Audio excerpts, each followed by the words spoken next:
Você curte a Idade Média e tem vontade de ser um cavaleiro medieval, mas como é que isso seria de verdade? Porque tem aquela parada que é igual nas séries de apocalipse zumbi, você sempre acha que vai ser o cavaleiro com a arma na mão, atirando na cabeça dos zumbis, mas na real você vai ser mais um morto-vivo ali na multidão. Ou será que na Idade Média você teria alguma chance de virar um cavaleiro medieval? E depois, qual é o trabalho e o estudo para subir aí o ranking e se tornar um cavaleiro, cavalgar aí pelas relvas da Idade Média, ir pras cruzadas, ir pra uma guerra, sei lá, passar espada em todo mundo? Bora ver tudo sobre como era ser e se você conseguiria ser um cavaleiro medieval. Mas antes, já sabe, machada no like, se inscreve no canal, ativa o sininho, compartilha esse vídeo com os amigos e considere se tornar um membro do Caverna. Bora! Primeiro eu quero falar que nesse vídeo eu não vou falar sobre a cavalaria em si, esse assunto eu já tratei em outros vídeos, vou deixar aqui toda a playlist do Caverna, vai lá e assiste, que tem muita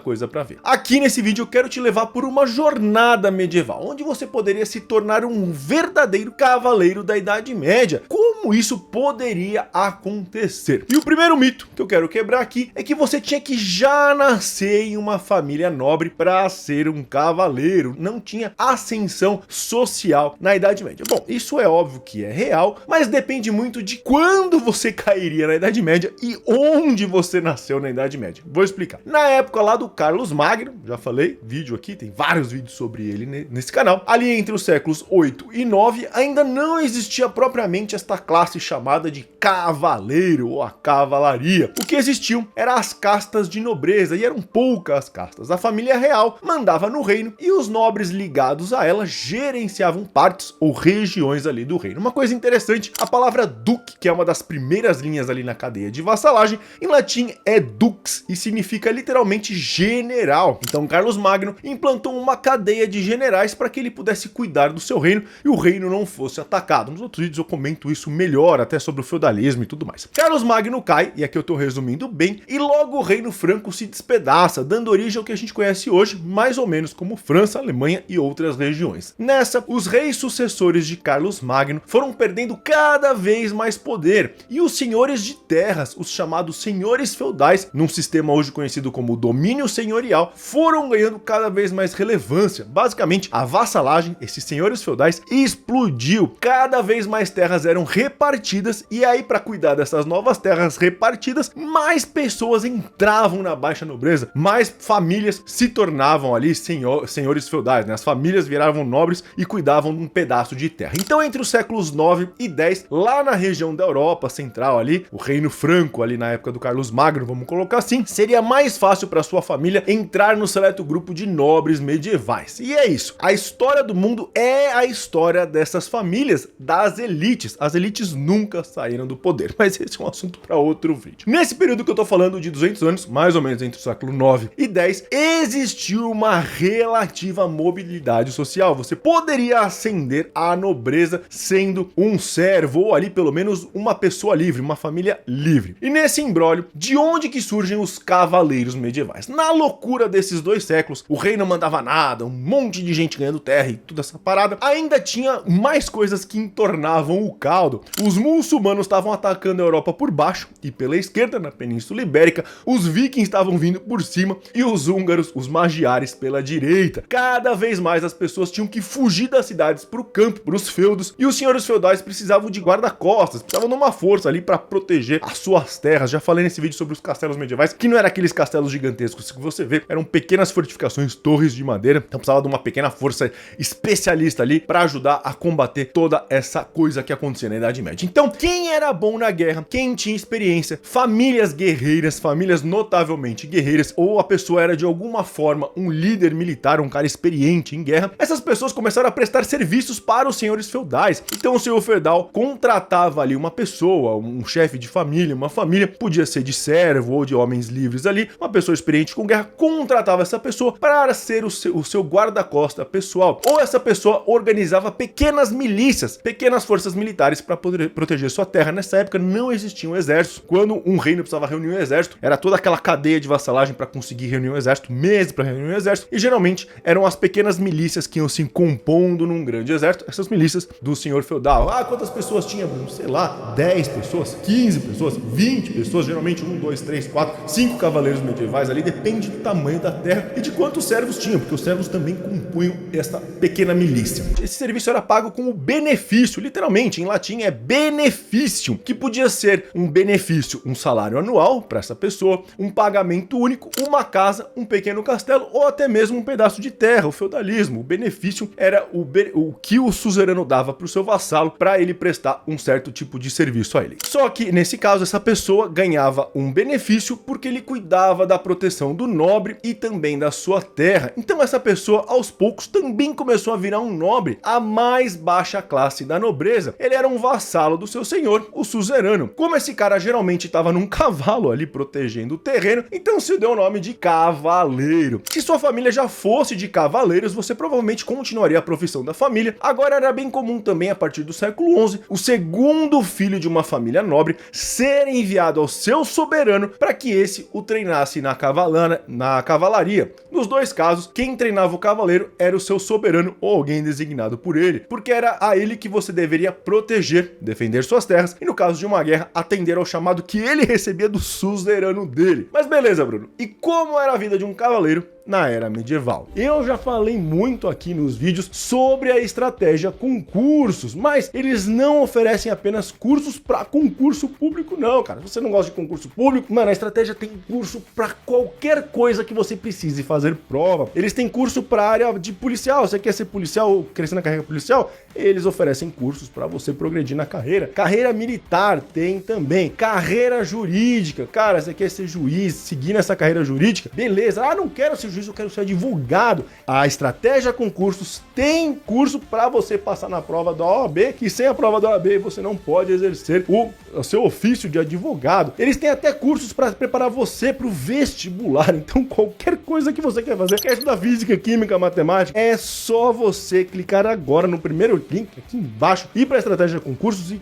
ver os cursos que ele tem para qualquer vestibular, para qualquer coisa. Cara, você vai passar onde quer que você precise passar. Como eu falei, é o primeiro link aqui embaixo e escolhe o seu curso. E bora voltar pro vídeo. Ser um cavaleiro medieval não era nada fácil, exigia um treinamento árduo desde a sua infância. Tudo começava por volta dos 7 anos, quando você virava um pajem. Até mais ou menos os 13 anos, você seria colocado aí sob os cuidados de um cavaleiro experiente, um barão ou quem sabe até do próprio rei. Isso, claro, dependendo da sua origem, quem era o suzerano da sua família. Então, com 7 anos, você era mandado para o seu suzerano e ele, ou alguém designado por ele, te treinaria até mais ou menos os 13 anos. Como um pajem, a sua tarefa principal era aprender a ser humilde e leal, mas também você aprendia a ler e escrever através do trivium, os 3 caminhos da arte liberal, das artes liberais. O trivium englobava o ensino da gramática, da retórica e da dialética. O objetivo aqui era desenvolver a expressão da linguagem do futuro cavaleiro, aprender a pensar e falar com precisão, porque você ia ter que falar com outros nobres, agir na corte e tudo mais. Você também aprenderia a andar de cavalo, óbvio, caçar e até manejar armas, mas de madeira. Você já tinha um treinamento militar, mas com armas de madeira. Para virar cavaleiro, não bastava só habilidade, era preciso ser leal, honrado e obedecer às ordens do seu superior sem pestanejar. Se não for assim, melhor desistir agora, porque o caminho só fica mais duro daqui para frente. Você teria que engolir o seu orgulho e se jogar em tarefas simples, típicas de plebeu. Você tinha que cuidar dos cavalos do nobre, servir à mesa dele, levar mensagens para outros lugares. Basicamente, você tinha que realizar pequenos serviços. Pode parecer bem banal, mas essas experiências com o pequeno jovem, o pequeno cavaleiro, eram cruciais para te transformar em uma pessoa de caráter, sem ser mimado, além de ter a chance de você criar laços com outras pessoas ali na região. Conviver com outros jovens aspirantes a cavaleiros era parte essencial do processo, ensinando o valor da camaradagem, da ajuda mútua e das conexões que poderiam te levar muito longe. Beleza, você passou por tudo isso, ficou ali mais ou menos 7 anos aprendendo tudo isso sem dar um pio, e aos 14 anos finalmente chega a hora de subir um degrau. Você poderia se tornar um escudeiro. Agora o treino vai até mais ou menos os 21 anos, quando por sorte você seria oficializado como um cavaleiro. Sorte ou muito esforço? Sim, era um tempo danado para você chegar até lá, até ser um cavaleiro medieval, mas não é à toa. O título de escudeiro já era bem cobiçado na época e você podia parar aí, a gente já vai explicar isso. isso, escudeiro já era uma espécie de degrau de prestígio na nobreza. Eu vou deixar aqui o vídeo sobre a hierarquia da nobreza e a gente vai ver que o degrau mais baixo é de escudeiro. Ali eu falo de cavaleiro, mas eu explico que o escudeiro também já estava na linha da nobreza. Então, se você não era um nobre e queria se tornar um nobre, a primeira coisa é você ser um escudeiro, você já tinha benefícios. E é daí até chegar a rei e imperador. Como escudeiro, você agora aprendia a lutar com armas de verdade e aprendia o quadrivium para fechar ali as 7 artes liberais. O quadrivium era aritmética, geometria, astronomia e música. Mas não apenas isso, você acompanhava o seu suzerano, o seu mestre, para todo lugar, até na guerra. Você era uma sombra do cavaleiro mais experiente que estava te ensinando, o ajudando a carregar as suas lanças, o seu equipamento, montando a armadura, literalmente vestindo a armadura no seu cavaleiro, limpando o seu equipamento, cuidando dos seus cavalos e tudo mais. Era a oportunidade perfeita para ganhar experiência em combate e quem sabe impressionar o cara e conquistar o respeito dele para ele te empossar ali, né, como um cavaleiro medieval. Além disso, os treinos ficavam bem mais brutais, muito mais intensos do que antes, exigindo muita força, resistência e paciência de ferro. Se você fosse fraco ou não tivesse preparo físico, pode jogar toalha porque você não ia aguentar. É como se fosse uma academia medieval, só que 1000 vezes mais insana, porque era o dia inteiro, todos os dias. E o detalhe,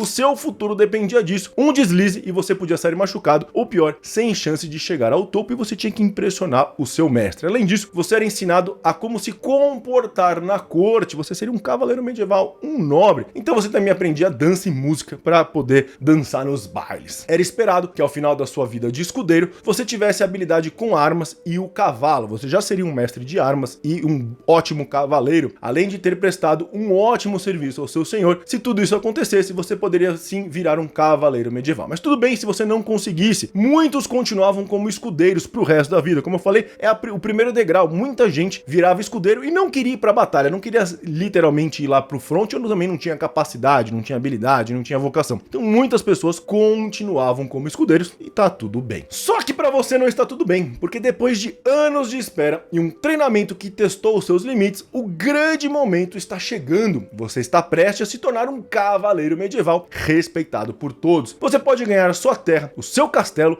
e até um salário anual, mas antes você passaria por uma cerimônia de investidura, um marco que encerra sua jornada como escudeiro e abre as portas para sua vida como um verdadeiro cavaleiro medieval, um nobre da Idade Média. Nessa cerimônia, você passaria por uns rituais meio peculiares, como tomar um banho simbólico que representa a sua purificação e um renascimento para essa nova fase. Logo depois, vem a vigília noturna na igreja, com a sua espada repousando no altar. Você passa horas refletindo sobre o desafio e os perigos que começam no amanhecer do dia ou, né, espiritualmente no amanhecer da sua nova profissão. Feito isso, você vai para casa, dorme um pouquinho e acorda para o grande dia. Antes da cerimônia, cavaleiros experientes te vestem com todo o cuidado, como se estivessem moldando um guerreiro. Primeiro, um manto branco e um cinto da mesma cor, símbolos de pureza e justiça, são colocados em você. E esses valores é o que você vai ter que carregar como um cavaleiro por todo o resto da sua vida. Depois, você é colocado com meias escuras que te conectam à terra e um manto escarlate, vermelho, um lembrete de que essa vida é feita de sacrifícios, sangue e lealdade absoluta ao seu senhor. Tudo pronto, agora você recebe as suas esporas douradas, que são os símbolos o símbolo da cavalaria, cada espora, né? Espora é aquela parada que é atrás da bota pra você dar um chutinho no cavalo e ele andar. E isso era o sinal de que você estava preparado para os desafios da cavalaria. Mas o ponto alto vem no famoso acolade, ou a cerimônia de honraria, de investidura. Diante de todos, você se ajoelha e o seu suzerano te dá um toque simbólico no ombro ou no pescoço, sabe, com a espada. Não precisa ser com a espada, mas enfim, sabe? Põe a espada aqui, põe a espada ali, o caramba. E ele diz: "Se tu um cavaleiro", ou "seja um cavaleiro". Você jura lealdade ao seu soberano, prometendo defender os fracos, manter a justiça e honrar os ideais da cavalaria em cada passo que der, e pronto, essa cerimônia aí estaria completa. É uma cerimônia bem parecida com a do vassalo com o seu suzerano, que a gente já falou nesse vídeo aqui, mas com alguns toques a mais. Aí a aventura começa de verdade, você ganha um cavalo, cortesia do seu pai ou do seu senhor, um escudo e uma bandeira com o brasão da sua família. Sim, a sua família nobre. Se você não era nobre antes, agora a sua família ganha um brasão. Claro que depende da época, os brasões de família vieram um pouco depois ali do século 11, 12, mas, né, você ganharia um brasão, sua família finalmente teria um brasão para identificar os símbolos da sua família. Nas guerras, você não recuaria, com a lança em punho e as habilidades que aprendeu como pajem e escudeiro, você enfrenta os inimigos até eles se renderem, com justiça, humildade e honra. Depois, você pode voltar para sua casa e respirar um pouco, mas sem deixar poeira baixar, porque um cavaleiro nunca descansa. Você sempre estaria treinando, ou em duelos entre cavaleiros, nas famosas justas ali, nos duelos medievais, ou ainda correndo e treinando com a sua armadura completa para ganhar resistência. Sim, um treino normal era você colocar sua armadura inteira, muito pesada, e treinar, e correr, e lutar. E acredite, colocar a armadura e correr com ela é um sacrifício fora do comum. Eu já tive essa experiência lá na casa medieval, vou deixar esse vídeo aqui quando eu lutei como um cavaleiro medieval. E assim o ciclo segue, aos poucos sua fama cresce no reino, e anos depois, quando a hora chegar, você vai partir como uma lenda, eternizado na história, talvez como gigantes, como William Marshall, o Cavaleiro Negro e até Ricardo Coração de Leão. Seria épico, não é mesmo? Quer saber então quem foram os maiores cavaleiros medievais? Eu fiz esse vídeo aqui para você saber tudo, e a gente se vê no próximo vídeo. Falou!